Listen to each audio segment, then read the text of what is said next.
What is up, space pirates? This is your Admiral, the endlessly edgy Dr. Disaster.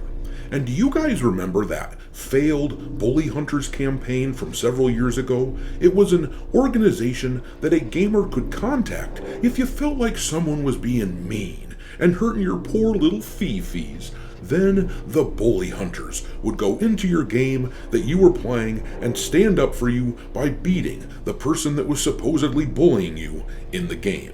That is the stupidest thing I've ever heard. Needless to say, that went over about as well as a Rosie O'Donnell OnlyFans. Gamers are largely an independent and self-governing bunch of people. We don't much care for anyone attempting to exert control over us. If someone is pissing you off, that is what the mute function is for. And if you can't beat someone in a game, then get good, nerd. You sound like a white male trying to reestablish the patriarchy. You got it, dude. Long story short, anytime someone tries to swoop in and control gamers, it has not gone well for them. There's a lot of male energy in gaming because gamers are mostly dudes. Yeah, I know there are female gamers, but they're usually the cool chicks who get along with dudes.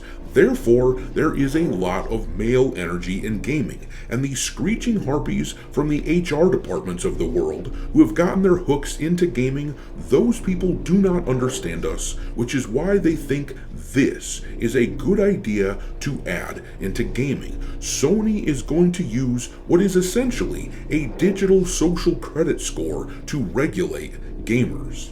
Don't be a pussy.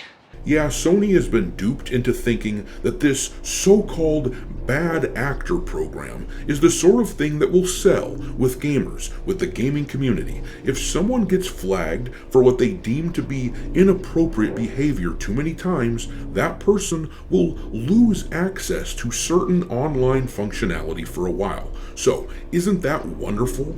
You pay these people a shit ton of money to buy their console, their games, to play online, and if they decide that you're doing it wrong, they revoke everything that you paid for. Meanwhile, gamers largely don't want to be protected. When someone is talking shit online, the mentality is generally this: don't sing it, bring it.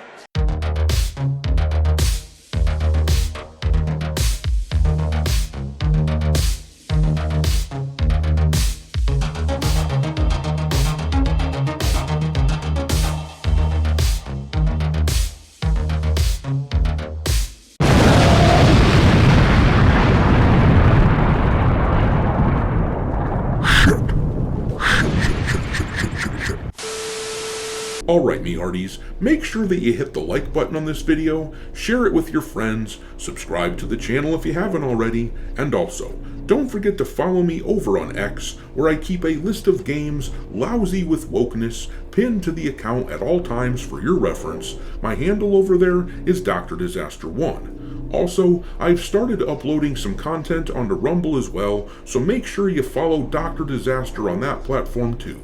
But let's look at this stupid shit that Sony is looking to implement. Now, I've got to say, for the past several months, I have been really shaking my head at Microsoft as they self-sabotage, putting most of their first-party games on other consoles at launch, and as they substantially raised the prices on their consoles. It seemed like Microsoft just didn't want to sell consoles moving forward. Seemed like maybe they just wanted to be a software company. But with this bad actor BS that Sony is pushing, that is a whole new level of self-sabotage. If they don't allow gamers to be themselves, if they force us to self-regulate too much, then they will lose a shitload of people to their competitors. With the way that console prices are moving, it sure seems like Steam is just going to continue to dominate and grow in their market share.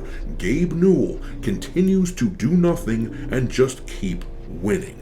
But anyhow, let's read this article here from That Park Place where they describe what Sony is up to. It says here, protecting kids online is a goal we all support. Nobody wants young players harassed, bullied or exposed to toxic behavior in games like Minecraft or Fortnite. You know, a lot of very stupid shit has been done in the name of protecting kids, and this is just another example of that.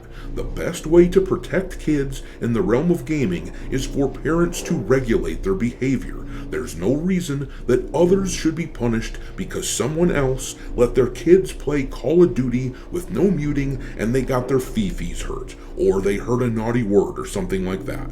But reading on, that's why tools like muting, blocking, and reporting exist, and they are essential. But a new Sony bad actor detection patent floats an approach that goes far beyond moderation. According to a recently published filing, the Sony bad actor patent outlines a system that tracks and scores players across online multiplayer games based on how frequently they exhibit negative behavior. If a player crosses a predetermined threshold by, for example, engaging in inappropriate chat or griefing, Sony's system could automatically limit their access to online features until they improve their behavior. So, if I teabag somebody in a game and I get reported, then I could lose my ability to continue to play online. Brilliant. That definitely won't blow up in Sony's faces and cost them business. At first glance, it sounds like a reasonable step toward cleaner gaming spaces.